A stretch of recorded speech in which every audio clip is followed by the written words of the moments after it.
아멘. 하나님을 이렇게 아는 것이 영생이다 가르쳐 주셨어요. 예수님께서 이렇게.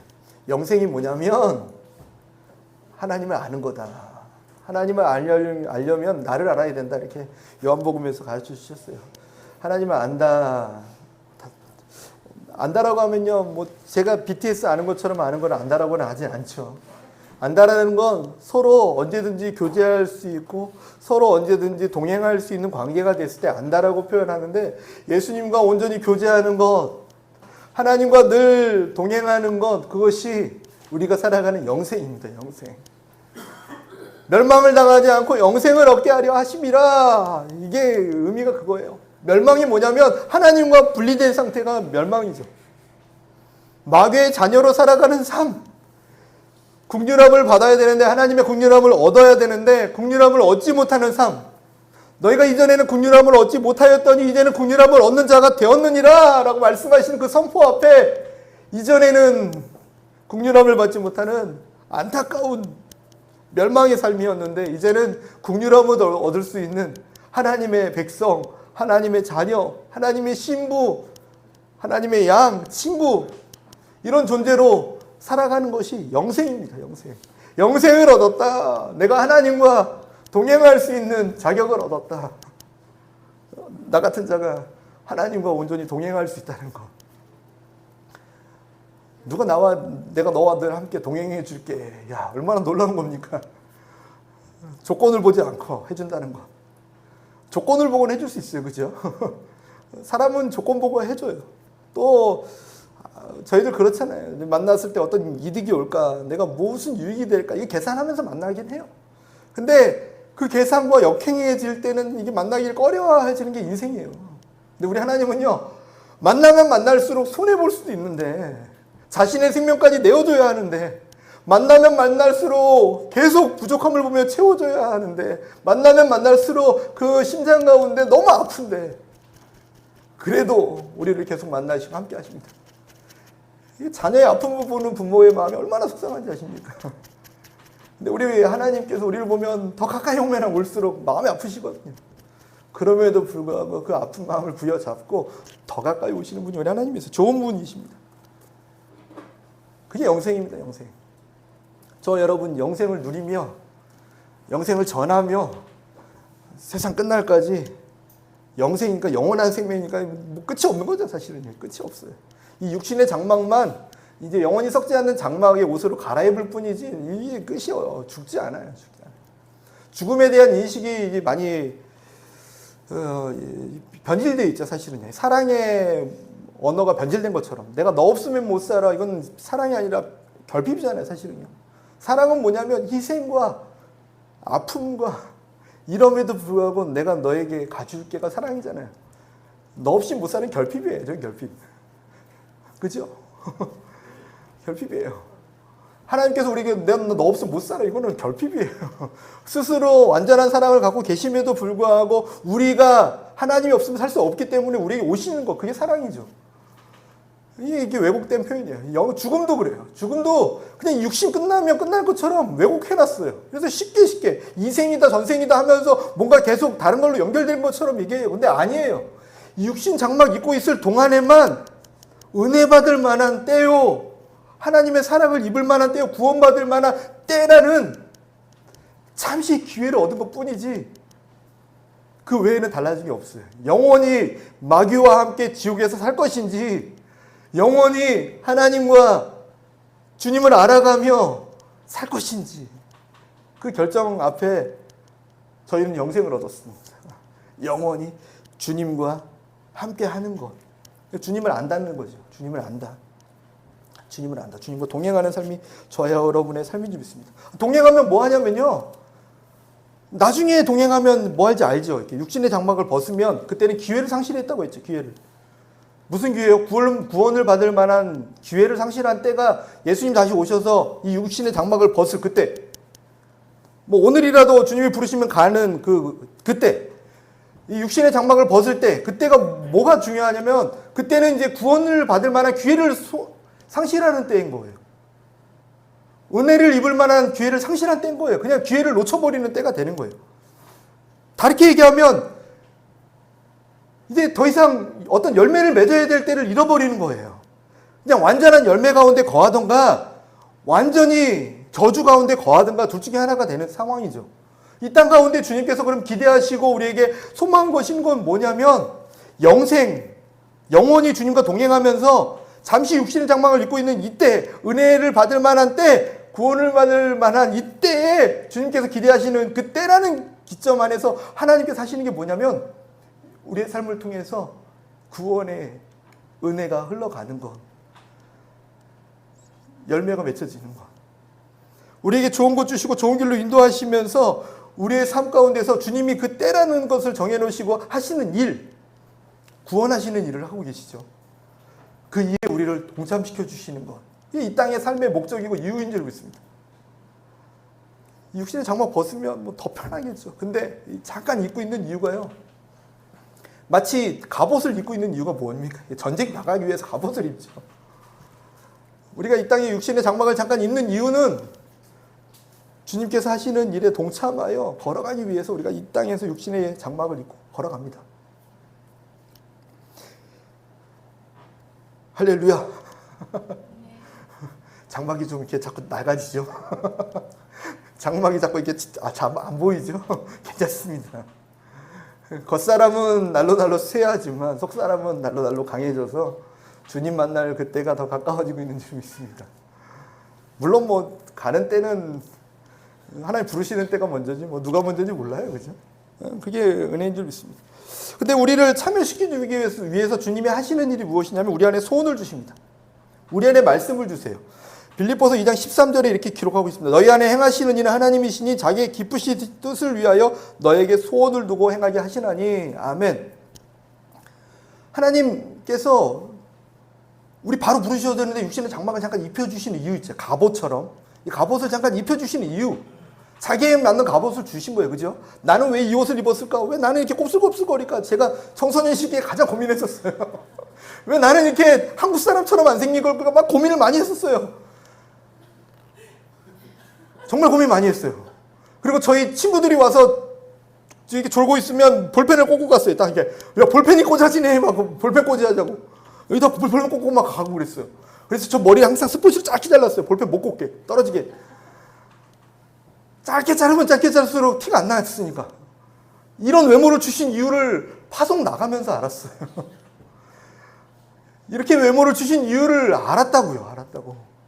이 갑옷을 주신 이유가 뭐냐면 나에게 가장 맞는 일을 시키기 위해서 이 갑옷을 주셨어요. 나는 왜 이렇게 아름답지 이쁘지 자화자찬하지 마시고요. 그 갑옷을 주신 이유가 있어요. 나는 왜 이렇게 생겼지? 이 갑옷을 주신 이유가 있다고요. 이 육신의 갑옷을 주신 이유가 내가 그 갑옷을 입고 나가서 주님의 일에 완성하기 위해서. 키 큰 것도 이유가 있어요. 그 갑옷에 대해서 만족해하며 다윗이요, 골리앗과 싸우려고 할 때 제일 좋은 갑옷을 사울 왕이 다윗에게 입혀주려고 했어요. 골리앗하고 싸우려면 내가 이 정도는 줄게. 왜냐면 나라를 위해서 싸웠거든요. 그러니까 사울이 얼마나 큰 갑옷을 준비했겠어요. 그래서 딱 입혀주려고 했는데 청소년인 다윗이 입더니 이게 안 맞는 거예요. 칼도 들 수가 없는, 아닌 거예요. 그랬더니 갑옷을 벗어놓고 아무리 좋은 것을 내게 입혀줘도 내게 맞지 않는다 해서 본인이 즐겨 입던 그냥 목동하던 옷을 입고 나가요. 저희들에게도 하나님이 가장 아름다운 옷을 입혀주신 줄 믿습니다. 육신의 장막도 그렇고 환경도 그렇고 그것을 통해서 하나님 기쁘신 뜻을 이루고 계세요. 근데 그 장막, 육신의 장막 안에 하나님은 말씀을 주세요. 우리를 마음의 밭이라고 표현하시면서 오늘 비유로 말씀하세요. 밭에다가 씨를 뿌리는 비유로. 길가와 같은 밭이 있고 돌밭과 같은 밭이 있고 가시밭 같은 밭이 있고 좋은 밭이 있는데 내가 씨를 뿌렸다 하시면서 하시는 얘기예요. 밭에다 씨 뿌린 얘기를 뭐하러 하십니까? 그리고 누가 길가에다가 씨를 뿌립니까? 씨 아깝게. 이상한 농부죠. 근데 지금 길가에 씨 뿌린 농사 얘기를 하고 있는 게 아니잖아요. 그 밭을 우리 육신의 장막을 입고 있는 우리, 이 땅에서 살고 있는 우리요. 나중에 이 장막을 벗은 다음에는 의미가 없어져요. 기회를 상실해 버리니까. 열매 맺을 수 있는 기회도 없어져요. 근데 이 땅을, 이 장막을 입고 살아가는 이때에 주님이 저희들에게 하시는 말씀이에요. 우리의 한 사람 한 사람, 그리고 한 가정, 한 공동체, 그것을 통해서 하시는 말씀이 뭐냐면, 이 공동체에 내가 말씀을 뿌린다는 걸 주님 가르쳐 주고 계세요. 그것을 통해서 일하신다고 말씀하십니다. 마음에 소원을 두고 행하고 하신다, 꿈을 주신다, 말씀을 주신다, 같은 말이에요. 꿈을 어떻게 주시냐면 말씀으로 주시죠. 소원을 어떻게 주세요? 말씀으로 주세요. 우리에게 말씀으로 역사하신다라고 지금 약속하고 계세요. 내가 말씀을 줄 거야. 그게 그냥 보통 말씀이 아니라 내 소원을 이루고 있는, 내가 지금 육신의 장막을 입고 있는 너희들에게 하고자 하는 그 엄청난 크고 위대한 일, 그 일에 대한 핵심 씨앗을 준다니까. 살아가는 이유가 어디서 시작되냐면 말씀에서 시작되는 거예요. 하나님 쉬지도 졸지도 않고 일하십니다. 그리고 계속 말씀을 우리에게 주세요. 저와 여러분이 그 말씀을 받아 누리면, 그래서 열매를 많이 맺는 삶이 되었으면 좋겠어요. 2023년에 4년에는요 열매를 풍성하게 맺을 것 같은데, 열매를 맺기 위해서 무엇이 필요한가를 고민하면서 첫 시간을 나누고 싶어요. 뭐가 필요하냐면요, 주님께서는 다 하셨어요. 하실 일을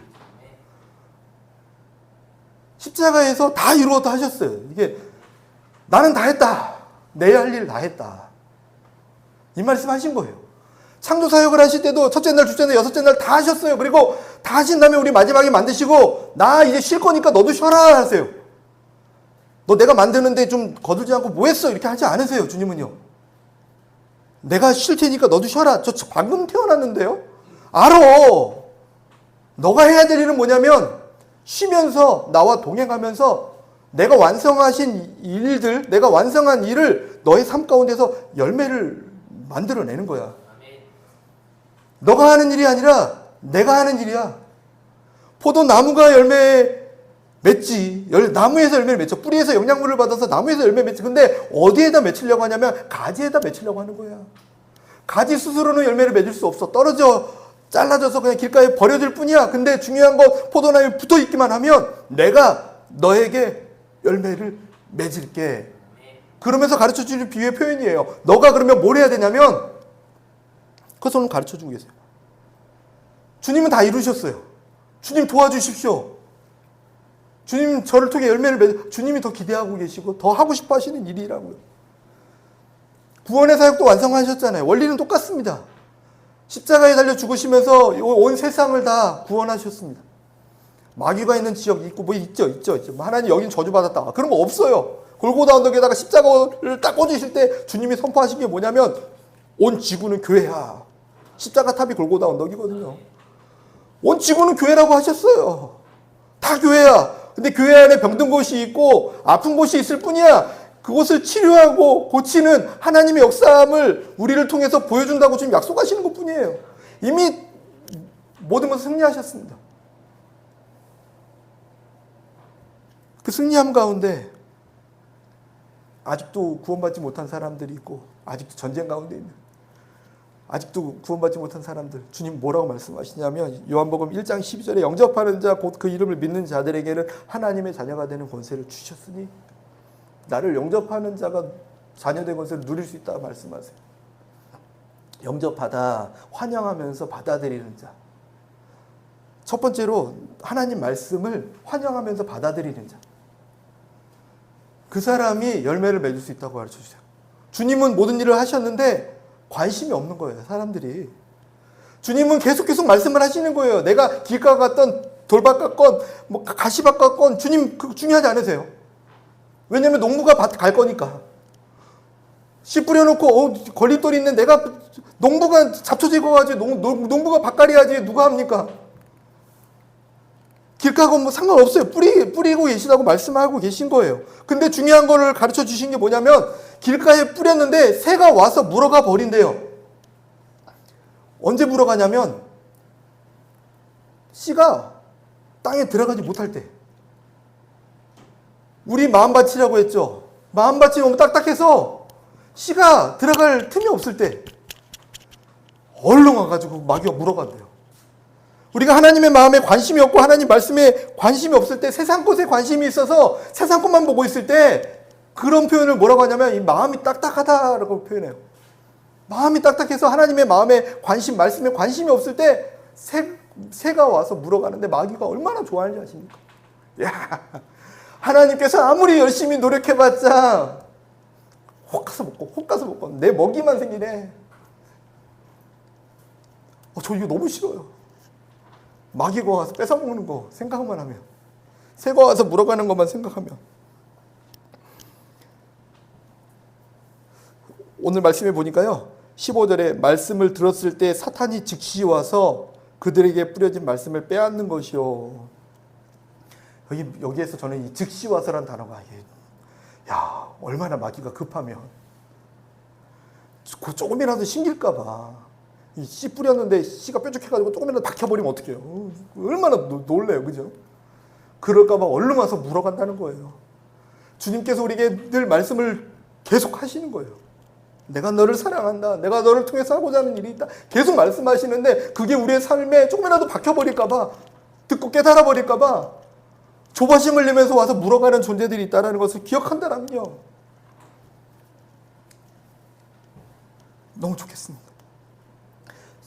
인도네시아 가서 이 무슬림 마을에 이렇게 다니면, 그게 이게 여기랑 좀 구조가 다른 게 마을 촌락으로 이게 형성이 됐어요. 그럼 가면은 뭐 100%가 무슬림이에요. 100%가 가서.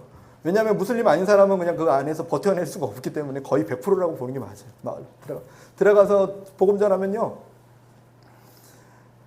예수님 전하고 복음도 전하고 중간중간 전하기도 하고, 근데 갈 때 그냥 안 가고 뭐 쌀 이거 먹을 거 이렇게 좀 식량, 라면, 뭐 식용유, 설탕 이런 거 좀 사가지고 가면요, 와서 이걸 주면서 복음을 전하고 싶은데 이게 이거에는 관심이 없고 이거에만 관심이 있는 거예요.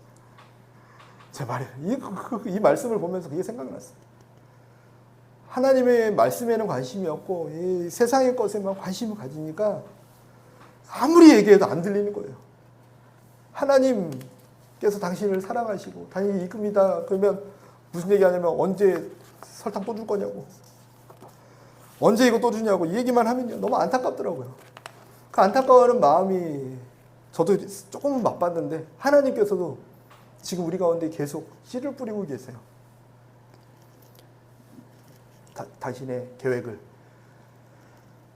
그리고 어떻게 또 마귀가 훔쳐가냐면요, 거짓말로 훔쳐가요. 거짓말로.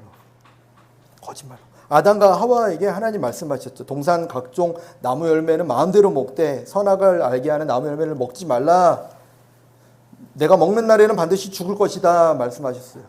근데 마귀는요, 하와에게 와서 거짓말합니다. 하나님이 동산 모든 나무의 열매를 먹지 말라고 했냐? 하나님께서는 모두 다 먹어라. 그리고 동산 중앙에 있는 선악을 알게 하는 나무 열매만 먹지 마라 하셨는데, 마귀가 와서 뭐라고 하냐면요, 하나님이 열매 다 먹지 말라고 그랬어. 왜? 또 얘기합니다.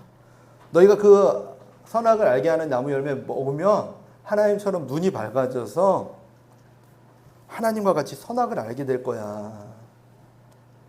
이게 하나님 말씀을 뺏어가는 방법 중에 하나가 뭐냐면 거짓말로 하나님 말씀을 희석시키고 하나님 말씀을 기억하지 못하게 만들어버리는 거예요. 거짓말이에요. 지금 거짓과 속임수로 우리의 말씀을 뺏어가고 있다고요. 하나님은 계속 하나님의 말씀을, 하나님의 소원을 우리에게 주시는데 계속 거짓말이에요. 또 아담은 하와가 들은 거짓말을 듣고 거짓말로 또 전해준 거짓말을 또 들었어요. 그게 이 시대에 하나님 말씀을 못 듣게 하는 방법이 아닌가 생각합니다. 유튜브 키면 계속 거짓말, 가짜 뉴스, 가짜 뉴스를 떠나서 복음을 듣지 못하게 하는 많은 것들, 하나님께 나아가지 못하게 하는 많은 것들, 그것들이 왜 중요하게 인식되어야 하냐면 우리 안에 들어와서 하나님 말씀을 뺏어간다는 거예요. 뺏어간다는 거예요. 하나님이 이런 말씀을 주셨어. 누군가가 뺏어가는 거예요. 뺏어가는 거예요. 아닐걸. 하나님께서 이런 말씀을 주셨어. 같이 기도합시다. 힘을 냅시다. 주님이 하실 것입니다. 견고하게. 수첩에도 적고 머릿속에서는 자꾸 잊어버리니까 적고 기록하면서 뺏기지 않는 저와 여러분이 되어서 올 한 해는 주님께서 주시는 말씀을 열매로 만들어내는 저와 여러분이었으면 좋겠습니다. 어떻게 안 뺏기냐면요, 성령님께서 그 일을 하기 위해서 우리 곁에 계십니다. 딱딱한 마음을 부드럽게 하세요. 촉촉하게 하세요. 성령님, 내 마음을 부드럽게 하여 주시옵소서. 성령님, 나의 마음을, 나의 생각을 거룩하게 하여 주시옵소서. 계속 성령님을 믿고 의지하면서 구할 때 성령님께서 내 마음이 길가와 같이 딱딱하지 않고 또 뿌려진 씨앗을 자꾸 물어가는 그들, 그런 일을 당하지 않게 주님께서 지키고 보호하여 주실 줄 믿습니다. 하나님 왜 말씀하지 않으세요? 말씀하셔요. 쉬지 않고 말씀하세요. 주님이 저보다 어쩜 말의 수가 더 많을 수도 있어요. 저도 말이 되게 많은 편이거든요. 한참 말하다 보면 너무 나만 말 많이 했나 이런 생각이 들 때가 많은데 주님이 더 말씀을 더 많이 하세요. 왜냐하면 주님 말씀은 살아계셔서 그 말씀이 열매를 맺기 때문에 더 열심히 말씀하세요. 그 하나님 말씀을 들으시고, 저 강남 쪽 전 한 20년 전에는 많이 가봤지만 지금 잘 안 가보거든요. 밤에 이게 네온사인 막 켜져 있는데 걸어가 보십시오. 이렇게 쫙 걸어가면요, 하늘에 별이 보입니까? 하나도 안 보이잖아요. 왜 안 보입니까? 너무 조명이 많잖아요. 너무 하늘의 별을 볼 수 없는 조건들이 너무 많아서 안 보이는 거잖아요. 별이 변한 게 아니라, 주님의 말씀이 안 들리는 게 아니라 내가 세상의 것에 너무 많이 심취해 있고 빠져 있고 그러면 딱딱해져서 안 들리고 안 보이는 거예요. 주님께, 성령님께 늘 부드러운 마음 주십시오. 구하시는 저와 여러분이 되기를 예수님의 이름으로 간절히 축복합니다. 두 번째로 보니까요, 17절에 그 속에 뿌리가 없어 잠깐 견디다가 말씀을 인하여 환난과 박해가 일어나는 때에는 곧 넘어지는 자요 기록하고 있어요. 뿌리가 없어서 잠깐은 견뎠는데 환난과 박해가 오니까 넘어졌다. 근데 환난과 박해가 왜 왔는지를 기록하고 있어요. 왜 이런 어려움이 왔냐면 말씀으로 인하여 왔다라고 기록하고 있어요. 왜 어려움이 왔지? 말씀이 있어서. 마귀는 어떻게든 우리에게 말씀을 빼앗기 위해서, 훔쳐가기 위해서. 왜 내게 어려움이 왔지? 주님께서 주신 소원 뺏어가려나 보다. 그러면 나 이것 때문에 힘들어졌으니까 너 가져. 먹어. 이러지 않잖아요. 그죠? 이 말씀 때문에 내가 어려워졌으니까 이거 빨리 버려버리겠다. 근데 웃긴 얘기인데요. 제가 한동안 이게 새가족 교육을 한 적이 있어요. 전도사 초임 때 이게 새가족 교육을 했는데요. 그 교육할 때 첫 번째 주에 눈물 흘리고 막 은혜 받고 돌아가면 그 다음 주에 안 오셔서 왜 안 오셨어요? 그러면 교회 갔더니 사고가 났어. 교회 갔더니 자꾸 집에 왔더니 이상한 일이 일어났어. 그래서 주변 사람들이 교회 가서 그렇대. 정확하죠. 교회 가서 그런 거. 교회 가서 그런 일이 있는 거 맞잖아요. 환난과 박해로 그가 가지고 있는 하나님의 말씀을 뺏어가려는 공격이 있는 거잖아요. 공격과 어려움, 그것 앞에서 말씀을 포기하는 게 아니라 그때 더 성령 하나님을 구하며 우리와 함께 계신 하나님을 구하며 도움을 구하는 저와 여러분이었으면 좋겠습니다. 히브리서 2장 18절 말씀에 이렇게 기록하고 있습니다. 그가 시험을 받아 고난을 당하셨은지 시험 받는 자들 등이 도우실 수 있느니라 기록하고 있습니다. 아멘. 시험이 없다라고 말씀 안 하셨어요. 성경에는요, 말씀이 있으면 말씀 때문에 환난과 박해가 따라온대요. 하나님의 꿈을 딱 꾸는 순간 그 꿈을 뺏으려는 존재들이 막 달려붙는데요.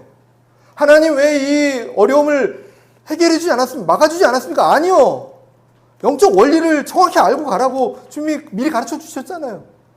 미리 막아주는 그런 개념이 아니라 환난과 박해가 오더라도 두려워할 필요 없는 게 뭐냐면 내가 이 모든 시험과 어려움을 이미 다 당했으니까 내게 도움을 구하렴 주님 가르쳐 주고 계세요. 주님께 구하는 게 맞습니다. 다니엘의 새 친구가 있습니다. 새 친구. 사드락,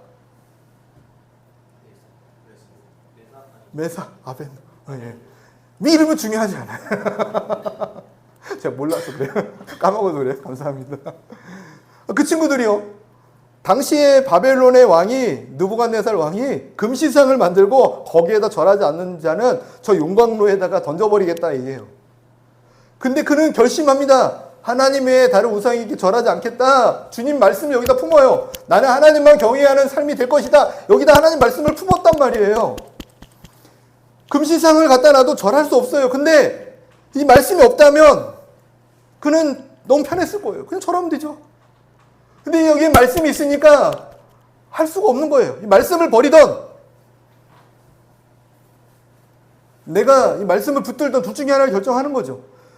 하나님께서 금시상을 번개가 내려서 쫙 깨트려 주시거나 막 느부갓네살 왕을 그냥 확 하루아침에 그냥 악몽 꿔서 죽이시고 막 이런 거를 우리는 기대하잖아요. 그죠? 근데 그런 일이 일어나는 게 아니라 오히려 금시상에게 절하지 않은 그 다니엘의 세 친구를 잡아가요. 잡아가서 너 지금이라도 절하면 봐줄게라고 얘기하고 있는 그 느부갓네살 왕 앞에서 그러지 마십시오. 하나님께서 우리와 함께 계셔서 하나님께서 지키고 보호하실 것이고 그리 아니하실지라도 나는 금신상에게 절할 일이 없습니다. 그리 아니하실지라도 하나님께서 설령 이 어려운 환난 가운데서 나를 고쳐주지 않고 지켜주지 않을지라도 나는 말씀을 놓을 수가 없습니다. 그 얘기를 했더니 그러니 아이고 무서워라 이게 아니라요. 너무 화가 나니까 그 화를 어떻게 주체할 수가 없어서 그 용광로 불을 7배나 더 키워라 합니다. 그리고 거기다 던지라고 그래요.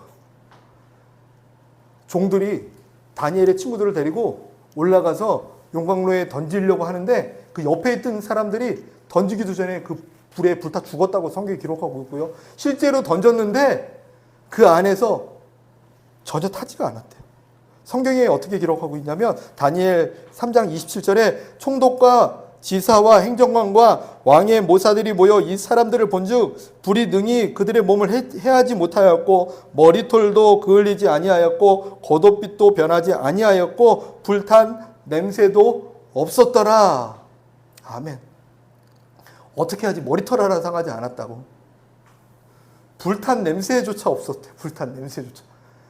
와, 저는 이 하나님의 섬세하고 디테일하신 조금 이렇게 힘들었는데 그래도 좀 화상 조금 2도 화상 정도 입었는데 좀 괜찮았더라 막 이러면은요 우리가 좀 감당해야 할 몫이 있네요 주님 이럴 텐데 그게 아니라 내가 너를 지키고 보호하는데 너가 말씀 때문에 나 때문에 고난당하고 환난과 박해를 당하는 그 순간에 내가 불탄 냄새조차 너에게 일어나지 않게 지킬게.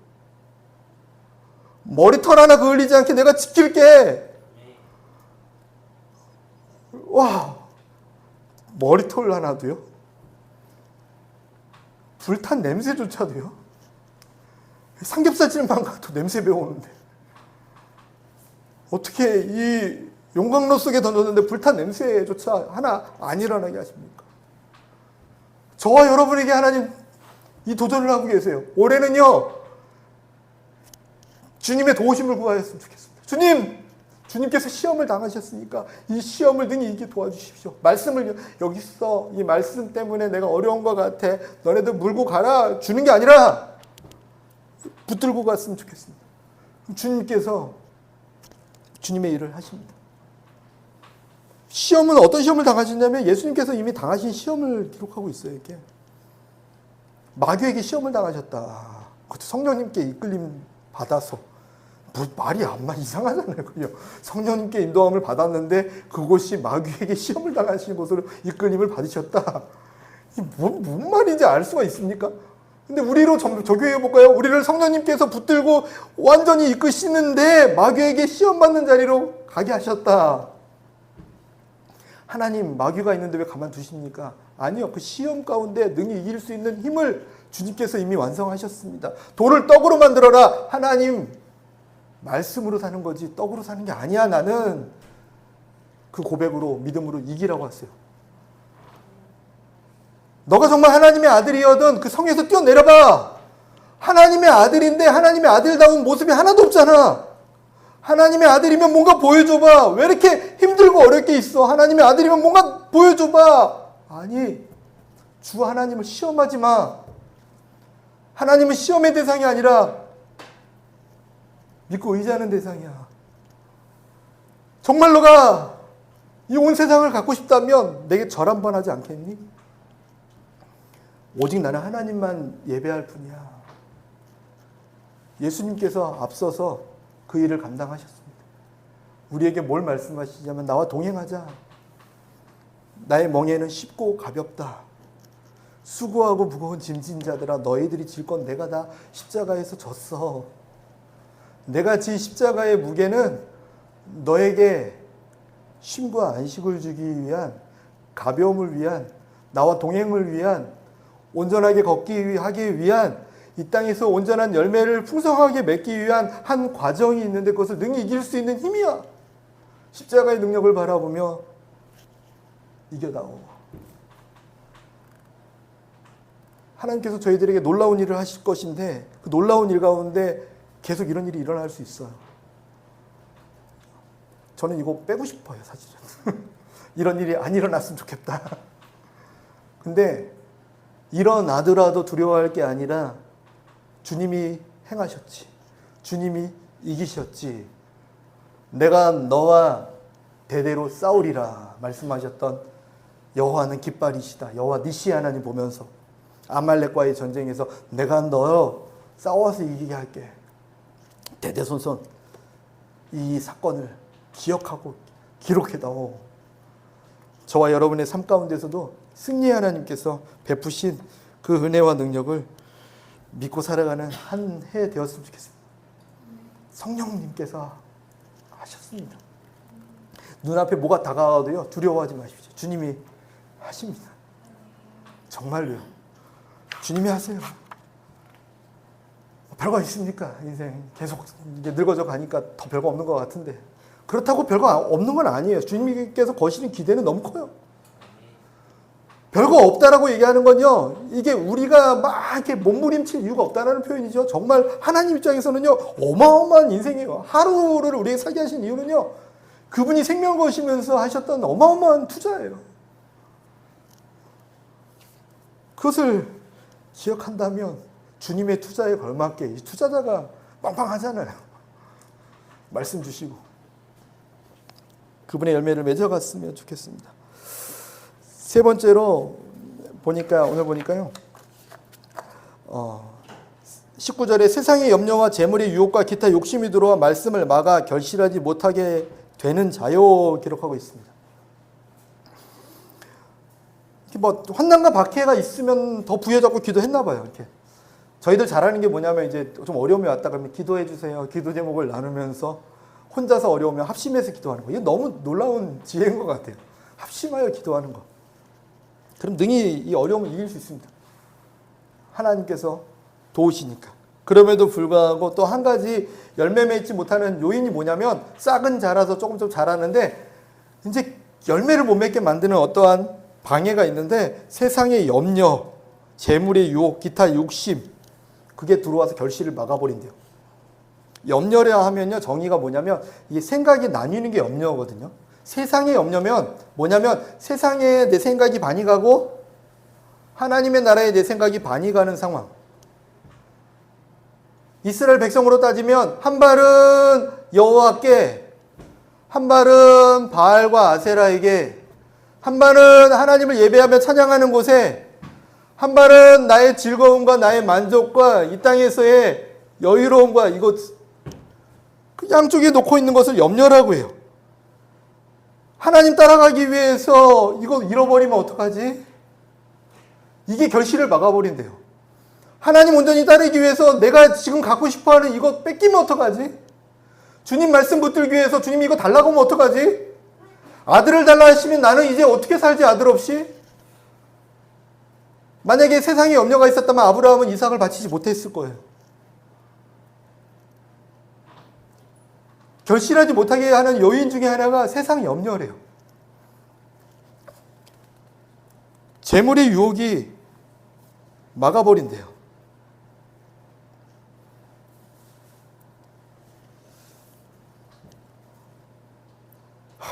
이걸 어떻게 이겨낼 수 있죠, 저희들? 갈수록 태산이죠, 그치? 말씀을 차라리 받지 말걸. 이런 생각도 들지 않습니까? 그럼 주님 부르실 거예요, 오늘. 이제 그만 열매 맺을 거면 올라오렴. 주님은 끝까지 우리에게 도전하세요.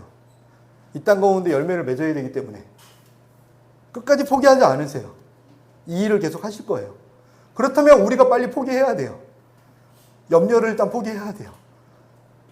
세상의 것을 취할 것인지 하나님의 것을 취할 것인지 재물을 취할 것인지 하나님을 취할 것인지 결정해야 돼요. 내 이름과 내 명예를 취할 것인지 하나님의 이름만 높일 것인지 그는 흥하여야겠고 나는 쇠하여야 된다라는 세례 요한의 고백을 취할 것인지 둘 다는 없다는 거예요. 둘 다는 염려라고 표현해요. 염려. 세상의 염려. 그게 뭐냐면 둘 다 어떻게 하면 할 수 있을까 고민하니까 생각이 나뉘는 거예요. 이것도 하고 싶고 이것도 하고 싶은데 둘 다 하면 어떻게 하지? 그러니까 더 고민되고 결정을 못 하는 거죠. 왜냐하면 염려하니까. 근데 하나로 몰빵해버리면요, 염려는 사라져요. 온전한 사랑이 두려움을 내어 쫓는 거죠. 온전하지 못하기 때문에 이 남자 보니까 잘생겼으니까 반은 하나 걸치고 싶고 이 남자는 재력이 있으니까 하나 걸치고 싶고 남자라고 하니까 자매에게 하는 것 같습니까? 이 남자는 이 집안이 또 믿음이 있으니까 하나 걸치고 조건이 너무 다양하니까 다 갖고 싶은데 안 되니까 안 되는 거잖아요. 하나의 조건만 가지면 돼요. 주님의 말씀 뭐라 하시지? 주님께서는 무엇을 기뻐하시지? 그거 딱 부여잡으면 염려가 사라집니다. 생각의 나눔이 없어집니다. 염려를 다 주께 맡겨라. 생각에 분산된 것을 하나로 정리해라. 주님 가르쳐주세요. 아무리 말해도 너 생각과 막 정리돼 사실은 몰라서 못하지 않아요. 하나님 뜻이 무엇이죠? 알아요. 본인이 알아요. 두 개 다 갖고 싶은데 두 개가 안 되니까 두 개 다 하고 싶은데 이상하게 자꾸 선택하려고 하니까 염려되는 것 뿐이에요. 하나님이 이것도 하고 이것도 하라고 하면 얼마나 좋을까. 그냥 술, 담배도 하면서 목회하면 얼마나 좋아요. 그래서 담배 풀면서 설교하다 얼마나 좋아, 그죠? 둘 다 하라고 하면 좋잖아요. 근데 그렇지 않잖아요. 왜 웃으세요? 웃기죠? 정말 웃긴 거잖아요. 웃긴 거를 왜 목회자한테만 적용시키십니까?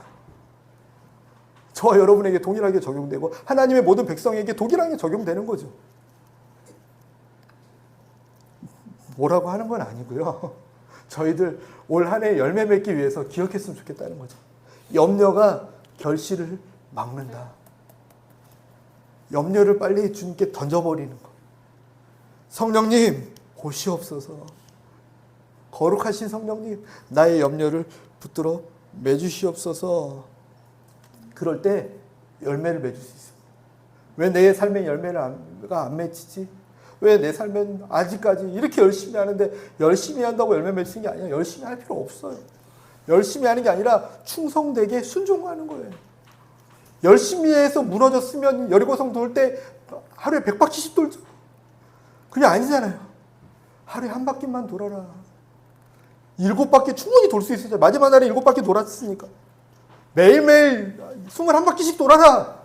그럼 너네들의 발의 진동에 의해서 성이 무너질 거야. 뭐 이렇게 하실 수 있잖아요. 그죠? 근데 우리에게 그렇게 잔혹하신 분이 아니에요. 우리의 열심과 노력, 그거는 자신에게 가지고 있는 능력의 차이가 있기 때문에, 달란트의 차이가 있기 때문에 그것으로 열매 맺게 한다면 불공평해요. 우리는. 자신이 가지고 있는 달란트가 다 다르기 때문에, 능력이 다 다르기 때문에 주님께서는 하나만 요구하시는 거예요. 염려를 버려라. 오직 하나님 그 앞에 서라. 그러면 풍성한 열매를 맺을 거다. 주님이 가르쳐 주세요. 저는 우리나라를 보면서 사실은 우리나라로 빨리 들어와야지 결정하게 된 계기가 이 말씀하고 우리나라가 좀 상황이 비슷한가 싶었어요. 사실은. 일제시대 이전에 뭐 복음이 들어오기 전에는요, 이렇게 길가와 같은 나라였죠. 이렇게 아무리 복음을 전해도 못 들어가지 않는 그런 나라였어요. 서양 분들이 와서 미국 사람들이 와서 막 십자가의 복음을 성경책을 줘도 막 그거 갖다가 찢어버리고 막 복음이 들어갈 여지가 전혀 없는 나라였어요. 이게 길가와 같았어요. 근데 성령님께서 임하시니까 주의 말씀이 심겨졌죠. 땅에, 조선 땅에. 그랬더니 나라와 민족에 엄청난 박해와 핍박이 들어왔어요. 일제시대가 되고 전쟁이 되고 또 집안 안에서의 박해가 시작되고 나라 안팎으로 마구마구 우리나라에 박해와 핍박이 막 복음이 들어오고 나서 평양 대본동이 일어나고 난 다음에 일어난 일이잖아요. 그죠? 엄청난 박해와 핍박이 와갔는데 그걸 이겨나갔어요. 기도하면서 이겨나갔어요. 이겨나가서 이제 좀 열매를 맺나 전 세계의 복음화의 하나님의 도구의 통로가 되나 막 가는데 이 시점에서 그러면 우리가 무엇을 하고 있는 건가? 혹시 염려라는 항목에서 열매가 막히진 않아야 되는데 하나님 일도 하고 싶고 하나님께도 뭔가 기쁨을 드리고 싶고 한쪽은 나도 좀 이렇게 좀 뽀대나게 좀 이렇게 살고 싶고 두 개를 다 같이 하려다 보니까 결실이 늦춰지는 거지. 하나님, 우리나라가 성령님의 임재가 다시 충만해져서 모든 염려를 떠나버리는 나라와 민족이 되게 하여 주십시오. 하나님, 우리 나라와 민족이 재물의 욕심을 떠나버리는 민족이 되게 도와주시옵소서. 하나님, 우리 나라와 민족이 세상 욕심을 버리는 민족이 되게 도와주십시오. 근데 버리려면 버려지지가 않아요. 그죠? 이 빈 컵을 놓고 그 안에서 공기를 빼내겠다고 싸우는 거와 똑같아요. 빼내집니까? 컵을 놓고 공기를 빼내야지 안 빼지잖아요. 근데 물을 부으면 자동으로 빠지잖아요. 그죠?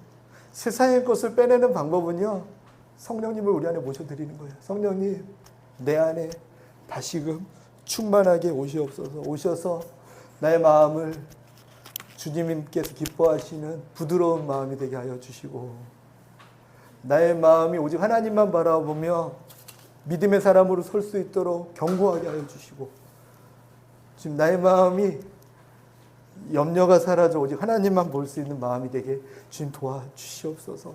성령님이여 임하시옵소서. 다시금 성령 충만하게 하여 주시옵소서. 다시금 성령 충만하게 하여 주시옵소서. 다시금 세상 것에 취하지 말고 술 취하지 말고 세상 것에 빠져있지 말고 성령 충만함을 얻게 하여 주시옵소서. 이렇게 구하면서 한 해를 살아갈 때 우리 삶 가운데 아름다운 열매가 너무너무 많이 맺혀져서 추수감사절 날은요, 이게 막 과일 놓고 이걸 떠나서 하나님께서 내 삶에 이런 열매를 맺혔습니다, 이것을 나눌 수 있는 그런 영광된 자리가 되었으면 좋겠습니다. 같이 찬양하겠습니다.